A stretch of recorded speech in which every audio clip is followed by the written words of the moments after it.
So this is going to be a book review of Secrets of the Millionaire Mind by T. Harv Eker. The first topic I'd like to talk about is that millionaires think big.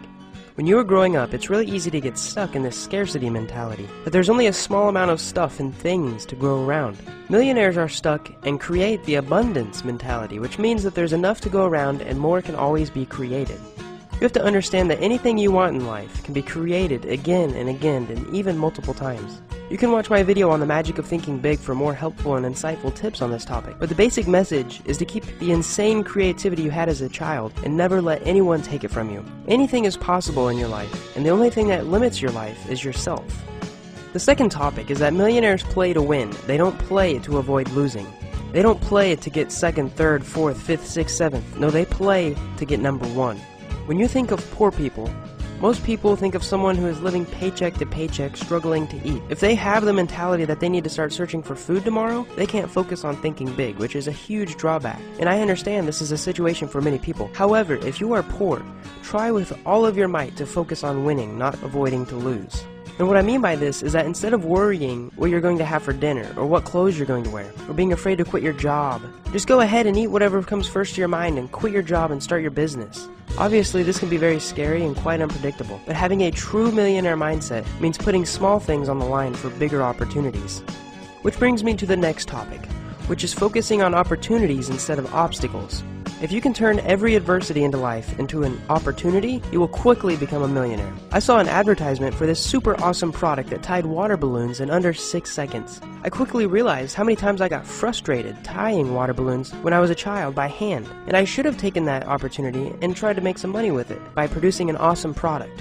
Benjamin Franklin saw that the people needed more light in their house and a safer and more practical idea than a candle, and even though he found 10,000 ways not to do it, he still created a light bulb.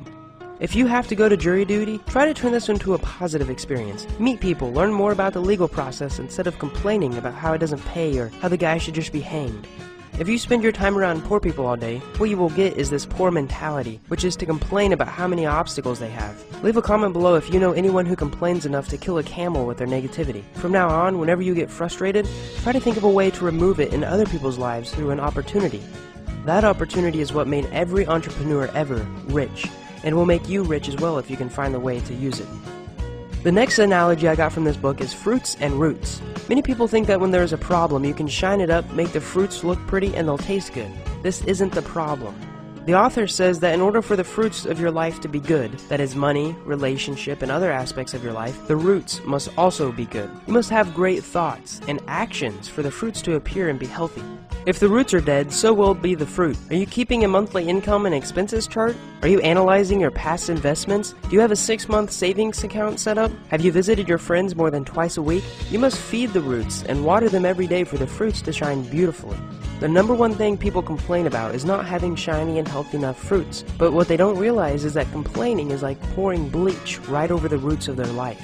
How can you feed the roots? The best way is to change your beliefs. There's a famous quote about how your beliefs becomes your thoughts, and your thoughts become your words become your actions become your habits, and your habits become your values, and eventually your values become your destiny, which is basically your entire life. See how your beliefs can literally change into your life? Your subconscious mind is very important to how you live your life. Keeping an open mind is extremely important when changing your beliefs, and so is being humble and allowing change to come into your life. You can't just change your thinking once and change from having a poor person mentality to having a millionaire mentality. To stay a millionaire, you must continually be changing and learning and growing, and this is why keeping an open mind is super important.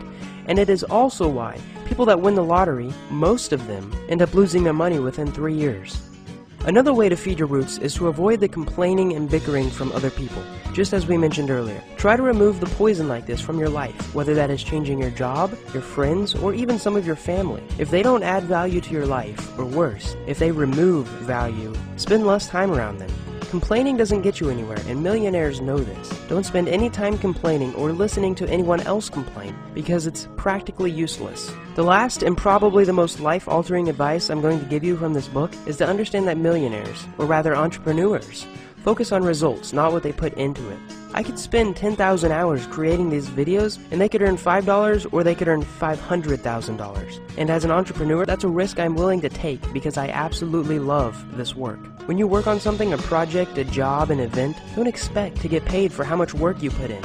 Instead, focus on getting paid for the results. The market doesn't care if you took your grandpa's last $5,000 and spent your entire summer developing a product. If nobody likes it, you'll get no return and you'll lose. Focus on how many people's lives you will impact, or how greatly you will impact them, and only then will you start thinking like a millionaire. I hope you enjoyed this book review and I hope you learned something. If you did, click the like button below. Thanks for watching and subscribe for more awesome videos.